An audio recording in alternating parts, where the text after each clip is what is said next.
ಏನಂತೆ Sangamesh? Camera clarity ಚೆನ್ನಾಗಿದೆ. Camera clarity ಚೆನ್ನಾಗಿದೆ. ಕ್ಯಾಮ್ರಾ ಕ್ಲಿಯರಿಟಿ ಚೆನ್ನಾಗಿದೆ. ಏನು ಅರ್ಥವೇ ಆಗ್ತಿಲ್ವೇ ಈ ಕೇಸು? ಹಲೋ ಸಿದ್ದರಾಮ್, ಏನ್ ಬಾಳ ದಿನ ಸಿಗತ್ತಿ? ಏನ್ ನಡೆದ? ಗೊತ್ತಲ್ಲ, ಲೈಫ್ ಬಿಸಿ, ಬೆಂಗಳೂರ ಬಿಸಿ ಇದೆ ಮಾಡಿ, ಬೆಂಗಳೂರ ಬಿಸಿ ಇದೆ ಮಾಡಿ, ಬೆಂಗಳೂರ ಬಿಸಿ ಇದೆ ಮಾಡಿ. ಅಣ್ಣ ಸಖತ್ ಆಕ್ಟಿಂಗ್ ಮಾಡ್ತಿದ್ದೆ ಕಣ. ಬೆಂಗಳೂರು ಬಿಜಿ, ನೀನ್ ಹೆಂಗಿದೆ? ನಾನು ಬಿಸಿ ಆಗಿದ್ದೇನೆ. ಇವ್ರೇನ್ ಮಾಡತ್ತಾರಲ್ಲ? ನೆಕ್ಸ್ಟ್ ಬಾಲ್ಕೊಂಡ ಇಬ್ರು ಬಗ್ಗೆ ಆಡ್ತಾ ಇರ್ಬೋದು. ಹಲೋ, ನಾವು ಏನು ಬಂದು ಇವನು ಸ್ವಲ್ಪ ಅದಕ್ಕಾಗಿ ಚಿಕನ್ ರೋಲ್ ಮಾಡ್ತಾ ಇದ್ವಿ. ನಮ್ದು ಈಗ ತಾನೇ ವೆಂಡೀಸ್ ಬರ್ಗರ್ ಆಗಿದೆ, ವೆಜ್.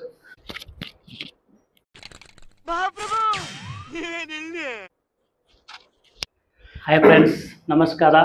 ಇವತ್ತು ನಮ್ಮ ರೂಮಲ್ಲಿ ನಾವು ಫ್ರೆಂಡ್ಸ್ ಮೀಟ್ ಮಾಡ್ತಾ ಇದ್ದೇವೆ ಆಫ್ಟರ್ ಲಾಂಗ್ ಟೈಮ್. ಇವರು ತುಂಬ ದೂರ ಬನಶಂಕರಿಯಿಂದ ಬಂದಿದ್ದಾರೆ. ಮ್ಯಾರೇಜ್ ಆದಮೇಲೆ ಫಸ್ಟ್ ಟೈಮ್ ಮೀಟ್ ಆಗ್ತಾ ಇದ್ದಾರೆ. Congratulation brother. ಮ್ಯಾರೇಜ್ ಆದಮೇಲೆ ಫಸ್ಟ್ ಟೈಮ್ ಮೀಟ್ ಆಗ್ತಾ ಇದ್ದಾರೆ. ಅಬ್ಬಬ್ಬಬ್ಬ ಲ್ಯಾಟ್ರಿ. ಮ್ಯಾರೇಜ್ ನಾವು ಅಟೆಂಡ್ ಮಾಡೋಕ್ಕಾಗಿರಲಿಲ್ಲ. ಸೊ ಅದಕ್ಕೆ ಇವತ್ತು ಮೀಟಿಂಗ್ ಮಾಡ್ತಾ ಇದ್ದೀವಿ ಆಫ್ಟರ್ 8 months ಲಾಂಗ್ ಟೈಮ್. ಎಲ್ಲ 15 yearsಯಿಂದ ಫ್ರೆಂಡ್ಸ್ ಇದ್ದೇವೆ. ಫ್ರಮ್ 2011 to 2026 ಬರ್ತಾ ಇದೆ. ಸೊ ಒಂದು year in meeting, get together ಮಾಡ್ತಾ ಇದ್ದೀವಿ. ನ್ಯೂಲಿ ಮ್ಯಾರಿಡ್ಗೆ one second thank you, many more congratulation. Congratulation brother. Siddarameshwar Bannikop from Holigud. ಇವರು ನಮ್ದು ನೆಕ್ಸ್ಟ್ ಫ್ರೆಂಡ್ಸ್ ಹರ್ಷಿತ್ ಫ್ರಮ್ 2011 ಇಂದಾನೆ ಜೊತೆಯಲ್ಲಿದ್ದಾರೆ. ಈ ಒಂದು ಅದ್ಭುತವಾದ ಕ್ಷಣಕ್ಕೆ ಭಾರತವೇ ಸಾಕ್ಷಿಯಾಗಿದೆ. ಜರ್ಮನ್ ರಿಟರ್ನ್ ಏರ್ಬಸ್ ಅಲ್ಲಿ ಕೆಲಸ ಮಾಡಿ ತಾನೇ ಬೆಂಗಳೂರಿಗೆ ಬಂದಿದ್ದಾರೆ. ಒಂದು ಚಿಕ್ಕ ಬೇಬಿ ಕೂಡ ಇದೆ. ಹೆಣ್ಮಗು ಬೇಬಿ ಬಾಯ್. ಅಬ್ಬಬ್ಬಬ್ಬ ಲ್ಯಾಟ್ರಿ. Income tax. ಅದು ತುಂಬಾ ಆಗೋದ್ರಿಂದ ಮನೆಯಲ್ಲಿ ಬಿಟ್ಟು ಬಂದಿದ್ದಾರೆ ಹುಲಿ.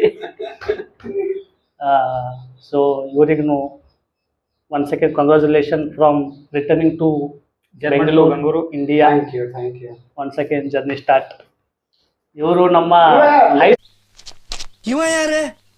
ಹೈ ಸ್ಪೀಡ್ ಹುಲಿ ಸಂಗಮೇಶ್ ಶೆಟಗಾರ್ ಅಂತ ಫ್ರಮ್ ಬೀದರ್. ಪಕ್ಕ ಜಿಂಗ್ ಅರ್ಥ ಆಯ್ತು ಅನ್ಸುತ್ತೆ. Local zing amazing. After long time ಇವತ್ತು ಇಲ್ಲಿಗೆ ಬಂದಿದ್ದಾರೆ. ತುಂಬಾ ದೂರದಿಂದ ಎಲ್ಲರೂ ಬರ್ತಿದ್ರು, ಇವ್ರು ಮಾತ್ರ ಬರ್ತಿದ್ದಿಲ್ಲ. ಹೂ ಸ್ಟಾಪ್ಡ್ ಯು? ನಿಮ್ಮನ್ನ ತಡೆದಿರುವವರು ಯಾರು? ಇವತ್ತು ಅವನೇ ಫಸ್ಟ್ ಬಂದಿದ್ದ. 5 ವರ್ಷ ಆಗಿತ್ತು. 5 ವರ್ಷ ಆದ್ಮೇಲೆ ನಾನು ಹಳೆ ಫ್ರೆಂಡ್ಸ್ ಮೀಟ್ ಆಗ್ತಾ ಇದ್ದೀನಿ. ಎಸ್, ಇವರನ್ನ actually more than 15 years friends. Yes, ಇವನಂತೂ ಬಾಲ್ಯದ ಫ್ರೆಂಡು. ಯಾರ್ ಸ್ವಾಮಿ? Yes. A few moments later. Engineer ಆ ಕಡೆ ಕಲಿಸಿದ್ರೆ ಹೆಂಗ ನಾನು ಕೇಳಿದ್ರು. ತವನು ಸಡಚತ್ತಿ ಅಂತ. ಯಾಕಂದ್ರೆ ಅನುಭವ ಇಲ್ಲ. ನನ್ನ ದೋಸ್ತ ನೀ ಇದ್ದಿ, ನಮ್ಮ ಬಾಸು ಮಗ ಕಲಿತಾನ. ಅವ್ರಿಗೆ ಹೇಳಿದ್ರೆ ವರ್ಷಕ್ಕೆ 35 ಲಕ್ಷ ಖರ್ಚು ಕೊಡ್ತು ಅಂತ ನನ್ನ ಬಾಸು. ಹೌದಾ ಅಂತ ನಾ ಕೇಳ್ತಿದ್ದೆ. ಹೆಂಗ ಎಕ್ಸ್ಪ್ಲೇನ್ ಮಾಡು. ಹೆಂಗ ಅಂತಂದ್ರೆ ಅಡ್ಮಿಷನ್ ಮಾಡ್ಬೇಕಂದ್ರೆ ಇಂಜಿನಿಯರಿಂಗ್ ಕಾಲೇಜ್ ಅವ, ಅದು ಎಲ್ಲ ಫ್ರೀ. ಟ್ಯೂಷನ್ ಫ್ರೀ ಎಲ್ಲ ಫ್ರೀ ಇರುತ್ತದ ಆಲ್ಮೋಸ್ಟ್. ಬಟ್ ಏನೋ ರೂಮ್ ರೆಂಟ್ ಅದೆಲ್ಲ ಕಾಸ್ಟ್ಲಿ ಅದ. ಫಸ್ಟ್ ಆ ಥರ ಹೇಳ್ಬಾರ್ದು ನೀ. ಹಂಗೆ ಹೇಳ್ಬೇಕಂದ್ರೆ ಫಸ್ಟ್ ಅಲ್ಲಿ ₹1 ಯೂರೋಸ್ ಎಷ್ಟಾಯ್ತು ಅದು ಫಸ್ಟ್ ಹೇಳ್ಬೇಕು. ಹಂಗೆ ಕೇಳ್ಬೇಕು.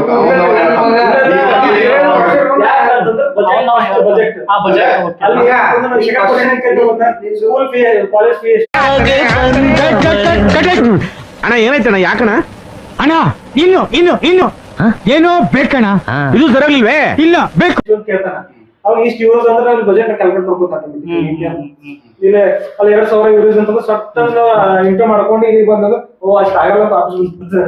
ಅದಕ್ಕೆ ಅವನಿಗೆ ಕೇಳ್ತಿದ್ದೆ. ಈಗ ನೀ ಕ್ವಶನ್ ಕೇಳು, ಐ ವಿಲ್ ಆನ್ಸರ್. ನಂದು ಏನಿಲ್ಲ, ನಮ್ಮ ಅಕ್ಕನ ಮಗ PUC ಮುಗಿಲತ್ತದ. ಇಂಜಿನಿಯರಿಂಗ್ ಅಲ್ಲಿ ಅಡ್ಮಿಷನ್ ಮಾಡ್ಬೇಕಂದ್ರೆ ಎಷ್ಟು ಬಜೆಟ್ ಬರ್ತದೋ ಮತ್ತೆ ಯಾವ ತರ ಇನ್ಕಮ್ ಅಲ್ಲಿ ಮಾಡ್ಬೋದು ಫಸ್ಟ್ ಅನ್ಕೋತಾನೆ ಮಾಡ್ಬೋದಾ? ಈಗೇನ್ ಮಾಡ್ತಾನೆ ನಿಮ್ ಹೀರೋ ಬಿಲಿಗಿವ? ಅದು ಮಾಡ್ಬೋದು. ಎಲ್ಲಕ್ಕಿಂತ ಫಸ್ಟ್ ಏನಂತಂದ್ರೆ ಫಸ್ಟ್ ಅವ್ನ ಪರ್ಸೆಂಟೇಜು ಕಾಲೇಜಲ್ಲಿ ಹೋಗ್ಬೇಕಾಗುತ್ತೆ. ಆಮೇಲೆ ಅಪ್ಲಿಕೇಶನ್ ಎಲ್ಲ ಚೆಕ್ ಮಾಡ್ಬೇಕಾಯ್ತದ. ಪರ್ಸೆಂಟೇಜ್ ಅಂದ್ರೆ ಎಷ್ಟು ಮ್ಯಾಂಡೇಟರಿ ಅಂತದನ ಅದೆಲ್ಲ ನೋಡ್ಬೇಕು. ಅದ್ರ ಬಗ್ಗೆ ಐಡಿಯಾ ಇಲ್ಲ ನಂಗೆ. ಬಟ್ ನಾನು ಜನರಲ್ ನಾಲೆಜ್ ಏನಂತಂದ್ರೆ ಫಸ್ಟಿಗೆ ಏನೋ ಅಲ್ಲಿ ಟ್ಯೂಷನ್ ಫ್ರೀ. ನಾನು ಕೇಳಿರೋ ಪ್ರಕಾರ ಅಲ್ಲಿ ಫ್ರೀ ಅದ tuition fee is very minimum compare to India. Tuition fee ಕಡಿಮೆ ಅದ ಮತ್ತು ಆಲ್ಮೋಸ್ಟ್ ಫ್ರೀ ಅದ ಟೈಪ್. ಬಟ್ ಏನು ಅಂತಂದ್ರೆ ನೀ ಪಾರ್ಟ್ ಟೈಮ್ ಜಾಬ್ ಮಾಡ್ಕೋತಾ ನೀನ್ ಮಾಡ್ಬೋದು. ಯು ಕ್ಯಾನ್ ನಿಂದ ಖರ್ಚುಗಳು you can bear it. Okay ಕಲಿತಾನೆ ನಾವು ಮಾಡ್ಬೋದು, ಕೆಲಸನೂ ಮಾಡ್ತಾ ಕಲಿಬಹುದು. ಬಟ್ ದ ಅಡ್ವಾಂಟೇಜ್ ಏನಂತಂದ್ರ if you learn German it will be benefit. ಅದೇ ಕ್ವಶನ್ ಅದು ಫಸ್ಟ್. ಯಾಕೆ ಜರ್ಮನ್ ಇದೇ ರೀತಿ ಕೇಳ್ದ ಅವ್ರಂದ್ರೆ must and should German language ಬರ್ಲೇಬೇಕು. ಸರ್ಟಿಫಿಕೇಶನ್ ಅದರ A-B-C ತನ ಇತ್ತು ಅಂತಂದ್ರೆ it will be helpful. B2 ತಕ ಸಿ ಅನ್ನೋಂಥದ್ದೆಲ್ಲ B2 ಅವೆಲ್ಲ ಪ್ರೊಫೆಷನಲ್. ಅಪ್ಪೇ ಇದು ಯಾವ್ದೋ ಫ್ಲಾಶ್ ಬ್ಯಾಕ್. ಅದು ಲ್ಯಾಂಗ್ವೇಜ್ ಇವನ್ ಈ ತರ B1 B2 ಆ ತರ ಲ್ಯಾಂಗ್ವೇಜ್ ಅದನ್ನು ಎಕ್ಸಾಮ್ ಏನು ಕೊಡ್ತಾರಂತ ಸರ್ಟಿಫಿಕೇಟ್ ಬರುತ್ತಂತ. ಅದ್ರ ಮೇಲೆ ನೀವು ಇದು ಮಾಡ್ಬೋದು. ಅಪ್ರಾಕ್ಸಿಮೇಟ್ಲಿ ಎಷ್ಟು ಬಜೆಟ್ ಆಗ್ತದೆ ಒಂದು ವರ್ಷಕ್ಕೆ ಇಂಡಿಯನ್ ಕರೆನ್ಸಿ? ನಾನು ಇದು ಟ್ಯೂಷನ್ ಫೀ ತಗೊಳತಿಲ್ಲ. That means college fees I am not considering it. ಅಂದ್ರೆ ನಿಂಗೆ ಈಗ ನಾನು ಉಳಿದಿದ್ದು ಹಳ್ಳಿದಾಗ, ನಾರ್ಡನ್ ಇಸ್ ವಿಲೇಜ್. ಯಾಕಂದ್ರೆ ಎಲ್ಲ ವಿಲೇಜ್ ನಾಗೆ ಇರ್ಬಸ್ ಪ್ಲಾಂಟ್ಗಳೆಲ್ಲ ಅಲ್ಲೇ ಅವ. ಸೊ ಅದ್ರ ಸಲುವಾಗಿ ಅಲ್ಲಿ ಎಷ್ಟಿತ್ತು ಅಂತಂದ್ರೆ ನಂದು €700 is nothing but 65,000 per month. ಹೋಗ್ಲಿಕ್ಕೆ ಮನಸ್ಸುಂಟು, ನೀವು ದಾರಿ ಮಾಡಿ ಕೊಡು. It is only a flat empty flat.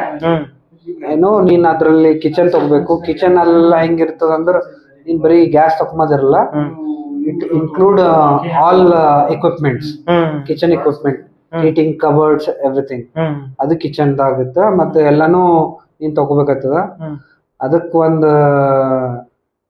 Around 2.5 lakh ಎಲ್ಲ ಸೇರಿ ಬೇಕು ಅಂತ ಬಂದದಲ್ಲ, ದಾರಿ ತಪ್ಪಿ ಬಂದದ್ದು. ತಿಂಗಳಿಗೆ ಒನ್ ಟೈಮ್ ಇನ್ವೆಸ್ಟ್ಮೆಂಟ್ ಮನಿಗೆ ಎಲ್ಲ ಸಾಮಾನಿಗೆ. ಮತ್ತ 65,000 ಬರೀ ಇದು ಪ್ಲಸ್ 20,000 ಇದು ಬರ್ತದ. ಏನು ಫ್ಯಾಮಿಲಿ ಹೇಳತ್ತಿದ, 20,000 ಎಲೆಕ್ಟ್ರಿಸಿಟಿ ಬಿಲ್ಲು ಮತ್ತು ಗ್ಯಾಸ್ ಬಿಲ್ ಬರ್ತದ. ಯಾಕಂದ್ರೆ ಅಲ್ಲಿ ಕೋಲ್ಡ್ ಇರೋ ಸಲುವಾಗಿ ಅಲ್ಲಿ ಹೀಟರ್ ಎಲ್ಲ ಆನ್ ಇರ್ತದ. ಸೊ ಗ್ಯಾಸ್ ಬಿಲ್ ಬರ್ತದ. ಸೊ ಇದಿಷ್ಟು. So 20,000 plus 65,000 plus internet is very necessary. ಅದು ಒಂದು 5,000. ಮತ್ತು ಗ್ರಾಸರಿ ಅರೌಂಡ್ 10,000 ಪರ್ ಮಂತ್. ಅದ್ರಲ್ಲಿ 2 ವೇರಿಯೇಷನ್ ಅದ. ಅಂದ್ರೆ ಎಕ್ಸಾಂಪಲ್ ಮಾಲ್ದಾಗ ತಗೋತೀವಿ, ಲೋಕಲ್ ತಗೋತೀವಿ. ಅಲ್ಲೆಲ್ಲ ಮಾಲ್ ಟೈಪ್ ಅವ. ಲೋಕಲ್ಲೇ ಮಾಲ್ ಟೈಪ್ ಅವ. ಅಲ್ಲ ಅಮೌಂಟ್ ವೇರಿ ಅದ? ವೇರಿ ಇಲ್ಲ. ಆಲ್ ಓವರ್ ಜರ್ಮನಿ ಮತ್ತೆ ಇಂಡಿಯಾ ಪ್ರತಿಯೊಂದೆಲ್ಲ ಊಟ ಸಿಗ್ತದೆ. ಇಂಡಿಯಾ ಸಿಗಲ್ಲ. ಓನ್ಲಿ ದೊಡ್ಡ ಸಿಟಿದಾಗ ಮಾತ್ರ. ಸಿಟಿದಾಗ ಇಲ್ಲ ಅಂದ್ರೆ ಅವ್ರದ್ದು ಊಟನೇ ನಾವು ಅಡ್ಜಸ್ಟ್ ಆಗ್ಬೇಕಾಯ್ತು. ಓನ್ಲಿ ಬ್ರೆಡ್, ಪಿಜ್ಜಾ, ರೊಟ್ಟಿ ಪಿಜ್ಜಾನ ಸಿಗಲ್ಲ. ಬಟ್ ಸಿಟಿದಾಗ ಒಂದ್ ವೇಳೆ ವೀಸಾ ಅಪ್ಲೈ ಮಾಡ್ಬೇಕಂತ ಅಪ್ಲೈ ಮಾಡ್ದ ಈಗ ಬಿಸ್ನೆಸ್ ಸಲುವಾಗಿ. ಬಿಸ್ನೆಸ್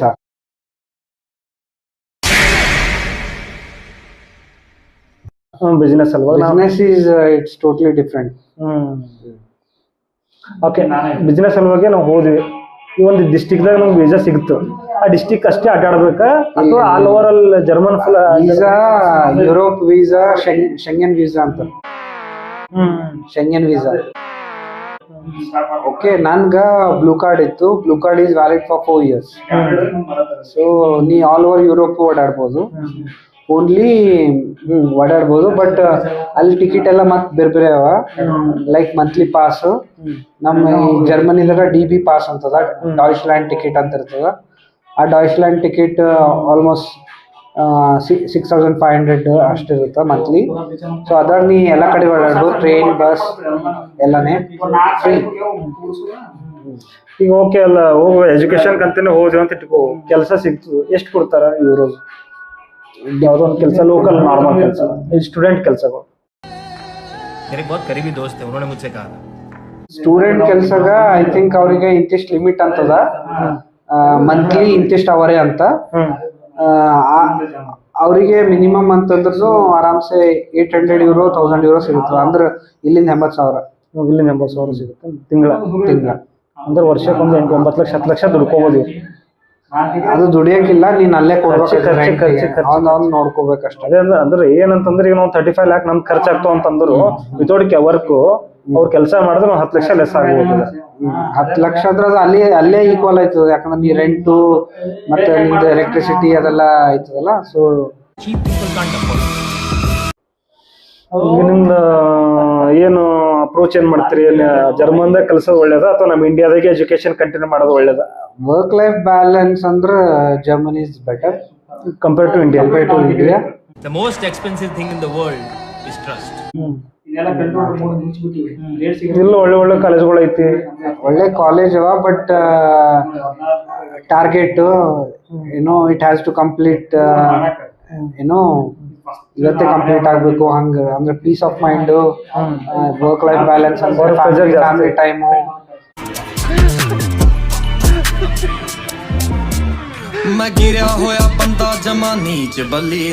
ಮತ್ತ ಅದೆಲ್ಲ ಇಲ್ಲ ಏನೋ ಹಾಗೆ.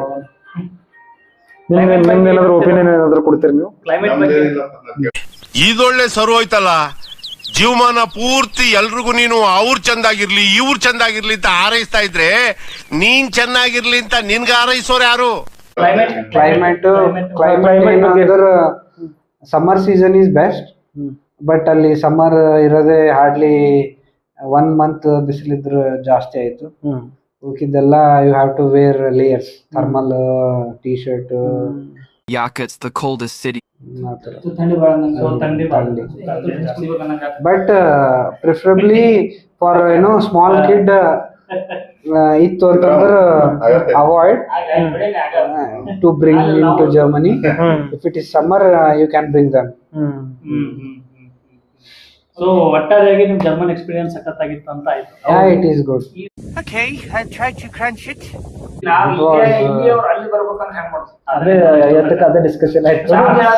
ಮಲ್ಕೊಂಡಿದ್ರೆ ಅನ್ಸುತ್ತೆ, ಮತ್ತೆ ರಿಪೀಟ್ ಮಿಸ್ ಮಾಡಿರ್ಬೋದು. ಶಾರ್ಟ್ ಅಂಡ್ ಸ್ವೀಟ್ ನಾಗ ಒಂದು ಓವರ್ ಆಗಿ ಒಂದು ಹೇಳಿ.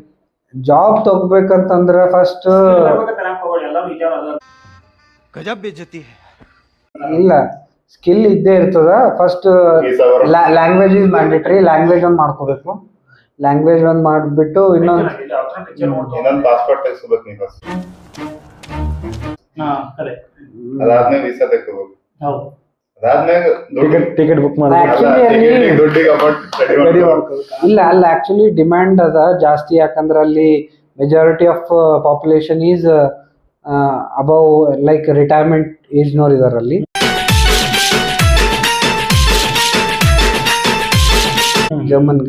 German is wanted people. ಇಲ್ಲ ಒಂದು ಕ್ವಶನ್ ಇರ್ತದೆ, ಅಲ್ಲೇನು ಹೆಂಗೆ ಎನರ್ಜೆಟಿಕ್ ಇಲ್ವೇ ಇಲ್ಲ. ಈಗ ನಮ್ಮಲ್ಲಿ ಹೆಂಗಿರ್ತದೆ, ನಮ್ಮಲ್ಲಿ ಏನದು ಜನರೇಷನ್ ಹಂಗ भाई वो कुछ 2-4 हज़ार रुपए की जरूरत थी अपने 2 या 4 25 ಇಯರ್ಸ್ ಒಂದೊಂದು ಜನರೇಷನ್ ಬರ್ತಾ ಇರ್ತದೆ. 25 ಇಯರ್ಸ್ ಒಂದೊಂದು ಈಗ ಮದ್ವೆ ಆಗೋದು ಕಮ್ಮಿ ಆಗಿದೆ. ಮದುವೆ ಆಗೋದು ಪ್ರಾಬ್ಲಮ್. ಲೇಟ್ ಮ್ಯಾರೇಜ್ ಆಗುತ್ತಲ್ಲ, ಮುಂಚೆ ಜಲ್ದಿ ಮ್ಯಾರೇಜ್ ಆಗ್ತದೆ, ಲೇಟ್ ಮಕ್ಕಳಾಗ್ತದೆ. ಅವ್ರ ಎನರ್ಜಿ ಹೆಂಗಿತ್ತು ಅವಾಗ ಓಡ್ಬಾರ್ದು ಅದೆಲ್ಲ ಮಾಡೋದು. ಈಗ ಅಲ್ಲಿ ಮ್ಯಾರೇಜ್ ಏಜ್ ಅಪ್ರೋಕ್ಸಿಮೇಟ್ಲಿ ಯೂತ್ ಇನ್ನೊಂದು ಅದು ಏನಂದ್ರ 18 ನಿಂದ ಕಾಲೇಜ್ ಮುಗಿದ ತಕ್ಷಣ ಅವ್ರ ಮನೆಯಿಂದ ಹೊರ ಹಾಕ್ತಾರೆ.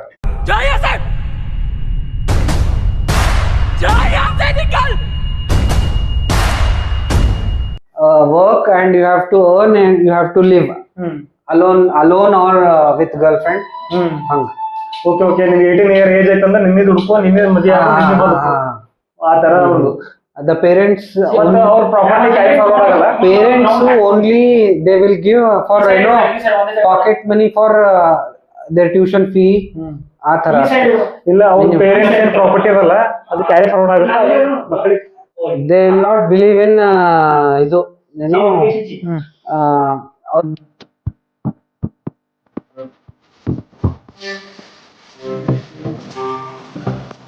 ಪ್ರಾಪರ್ಟಿ ಮಾಡೋದು ಅದೆಲ್ಲ ಇಲ್ಲ. ಅಂದ್ರೆ ಯಾವ ತರ ಅಂತಂದ್ರೆ ಜರ್ಮನಿದಾಗ ನಮ್ ಲೆಕ್ಕಾಚಾರ ಪ್ರಕಾರ ಅವ್ನ್ ಏನ್ ಬಿ ಅದ ಗೌರ್ಮೆಂಟ್ ಅಕ್ಯುಪೈ ಮಾಡ್ಕೊಳತ್ತ, ಅವ್ನಿಗೆ ಏನ್ ಬಿ ಸಾಯಸ್ತಾಗ ಗೌರ್ಮೆಂಟ್ ನೋಡ್ಕೊತ ಅನ್ನೋ ಆಯ್ತದ. ಹಂಗೇನಿಲ್ಲ, ಮತ್ತೆ ಇವೊಂದು ಪ್ರಾಪರ್ಟಿ ಇಲ್ಲಿಗೆ ಹೋಗ್ತದೆ. ಪ್ರಾಪರ್ಟಿ ಮಗ್ನಿಗೆ ಕೊಡ್ತಾನ. ಆದ್ರೆ ಅವರೆಲ್ಲ ಇರಸ್ತನ ಸಪ್ರೇಟೇ ಇರ್ತಾರೆ. ಸಪ್ರೇಟ್ ಇರ್ತಾರೆ. ಮತ್ತೆ ಏಜ್ ಮದುವೆ ಆಗೋದು ಏಜ್ ಲಿಮಿಟ್ ಏನಿಲ್ಲ. ನೀ ಸ್ಕೂಲಿಂದ ಹೊರಗೆ ಹೋದ್ಮೇಲೆ ಅವ್ರ ಮದುವೆ ಆಯ್ತಾರ. ಅವ್ರ ಲಿವಿಂಗ್ ಜನರೇಷನ್ ಯಾಕೆ ಲೇಟ್ ಆಗ್ಲತ್ತ ಅಂತ. ಜನರೇಷನ್ ಯಾಕೆ late ಆಗ್ಲತ್ತ.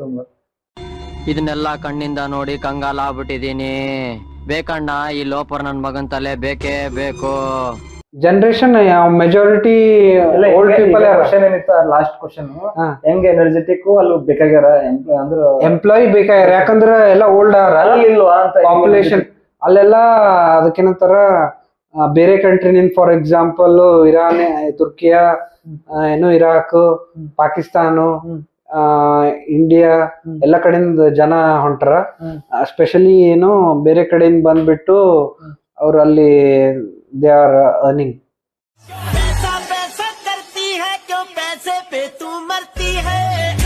And they are creating a business. ಅದು ಕರೆಕ್ಟ್.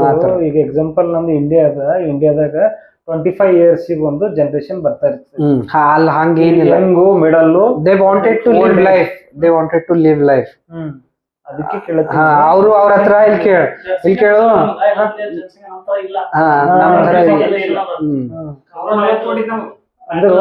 ಅದು ಮ್ಯಾಟರ್. ಕ್ವಶನ್ ಕರೆಕ್ಟ್ ಅದ, ಆನ್ಸರ್ ಕರೆಕ್ಟ್ ಅದ. ಅಂದ್ರೆ ಅಲ್ಲಿ ಏನಾಗ್ಲತ್ತ ಅಂದ್ರೆ ಜನಸಂಖ್ಯೆ ಕಡಿಮೆ ಇದ್ದಿಲ್ಲ. ಈ ಬ್ಯಾಂಗ್ಳೂರಿಗೆ ಬಾ. ಅಲ್ಲಿ ಅಷ್ಟು ಜನ ಪಾಪ್ಯುಲೇಷನ್ ಬೇಕಾಗದಲ್ಲಿ. ನಮ್ಮಲ್ಲಿ ನಂಗೆಲ್ಲದ್ರ ನಮ್ಮ ಅಣ್ಣನ ಮಗ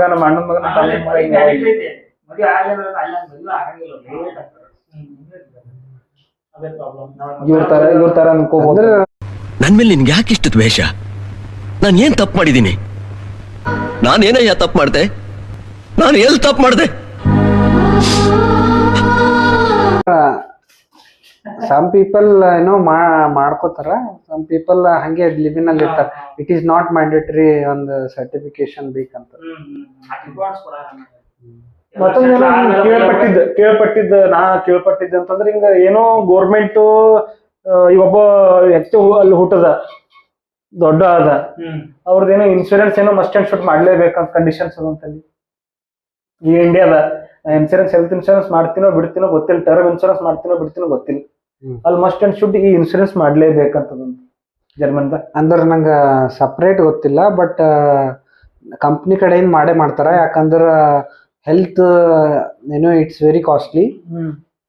if you don't have any insurance ಬಹಳ ಕಾಸ್ಟ್ಲಿ ಆಯ್ತದ. ಸೊ ಅದ್ರ ಸಲುವಾಗಿ ಕಂಪ್ನಿನಿಂದ ಇನ್ಶೂರೆನ್ಸ್ ಇದ್ದೇ ಇರ್ತದೆ. ಮತ್ತೊಂದು ಎರಡನೇ ಕ್ವಶನ್ ಏನದಂತಂದ್ರು ಅಲ್ಲಿ ಏನೋ 50% ಏನೋ ಗೋರ್ಮೆಂಟ್ ಕಟ್ಲೇಬೇಕು. ಏನು ಇವ್ರದ್ದು ಕೆಲ್ಸನೂ ಅವರೇ ಕೊಡ್ತಾರ, ಇರ್ಲಾಕ ಅಕೊಮಡೇಶನ್ ಅವರೇ ಕೊಡ್ತಾರ.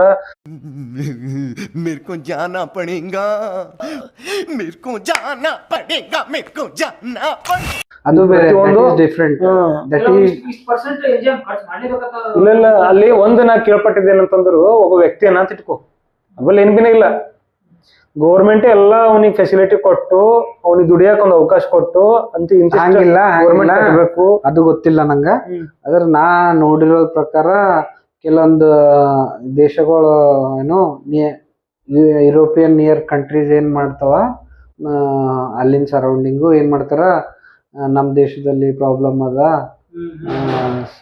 ಸೊ ಅವ್ರ ನಿರಾಶ್ರಿತರು ಅಂತ ಹೋಗ್ಬಿಟ್ಟು ಏನ್ ಮಾಡ್ತಾರ, ಅಲ್ಲಿ ಗೌರ್ಮೆಂಟ್ ಏನ್ ಮಾಡ್ತದ, ಇದು ಮಾಡ್ತದೇನೋ, they will take care of ಏನೇನ್ ಬೇಕು ಅವರಿಗೆ. ಇಂತಿಷ್ಟು ಅಮೌಂಟು ಕೊಡ್ತದ ಮಂತ್ಲಿ.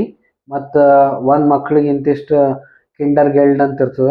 ಕಿಂಡರ್ ಗೆಲ್ಡ್ ಅಂದ್ರ ಅದಕ್ಕೇನಂತ, ಹುಳನ ಕಪ್ಪೆ ತಿನ್ನುತ್ತೆ, ಕಪ್ಪೆನ ಹಾವು ನುಂಗುತ್ತೆ, ಹಾವುನ ಹದ್ದೊಡಿಯುತ್ತೆ, ಹದ್ನ ಬೇಟೆಗಾರನ್ ಬಾಣ ಹೊಡೆಯುತ್ತೆ. ನಿಂಗ ಇಂತಿಷ್ಟು ಫ್ರೀ ಆಗಿ ಒಂದು €250 ಫಸ್ಟ್ ಮಗುಗೆ. €250 ಅಂದ್ರೆ 24,000 ರೂಪಾಯಿ ಪರ್ ಮಂತ್ ಒಂದ್ ಮಗುವಿಗೆ.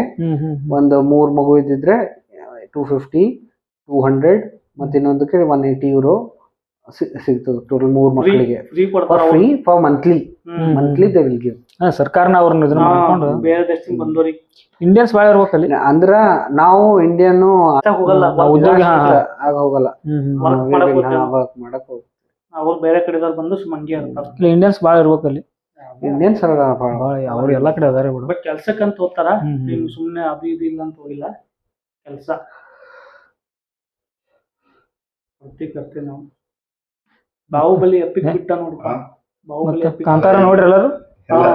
ಈಗ ಒಂದ್ಸರಿ ನಾವು ಜರ್ಮನಿ ಹೋದೆ, ಎಷ್ಟ್ ಸರಿ ಇಂಡಿಯಾಕ್ ಬಂದು ಹೋಗ್ಬೋದು ಪರ್ಮಿಷನ್? ಹಂಗೇನಿಲ್ಲ, ಎಷ್ಟ್ ಸರಿ ಬರ್ಬೋದು? ಬರ್ಬೋದು until and unless you have visa work permit ಇದ್ರೆ ವೀಸಾ ಇರುತ್ತೆ. ಈಗ ನಾವು ಜರ್ಮನಿದಿಂದ ಇಂಡಿಯಾ ಬರ್ಬೇಕು, ಇಂಡಿಯಾದಿಂದ ಜರ್ಮನಿ ಹೋಗ್ಬೇಕು, ಡೈರೆಕ್ಟ್ ಬರ್ಬೋದು, ಡೈರೆಕ್ಟ್ ಹೋಗ್ಬೋದು, ಅಥವಾ ಏನಾದ್ರು ಬೈಪಾಸ್? ಅಂದ್ರೆ ಡಿಪೆಂಡ್ ಅದ, ಅಂದ್ರೆ ನೀ ಯಾವ ಫ್ಲೈಟ್ ತಗೋತಿ ಅದ್ರ ಮೇಲೆ ಡಿಪೆಂಡ್. ಫಾರ್ ಎಕ್ಸಾಂಪಲ್ ಈಗ ಕತಾರ, ದುಬೈ ಹೋಗ್ನು ಹೋಗ್ತಾರ. ಅದೇ ಹೇಳತ್ತಿದೆ, ಕೆಲವೊಂದು ಅವ ಏನೋ ಕತಾರ್ ಏರ್ವೇಸ್ ಅದ, ಅದು ಕತಾರ್ ಮೇಲಿಂದ ನೋಡಿ. ಅಂದ್ರೆ ಸ್ಟಾಪ್. ನಾನು ಫಸ್ಟ್ ಏನ್ ಮಾಡಿದ್ದ, ಫಸ್ಟ್ ಕಂಪ್ನಿದು ಮಾಡಿದ್ದ ಟ್ರೇಲರ್ ಮಾಡಿ 2 ಕ್ಲಬ್ ಮಾಡಿ ಎಮಿರೇಟ್ಸ್ ಹೋಗಿದ್ದ. ಎಮಿರೇಟ್ಸ್ A380, ಅದು ಡಬಲ್ ಡೆಕ್ಕರ್.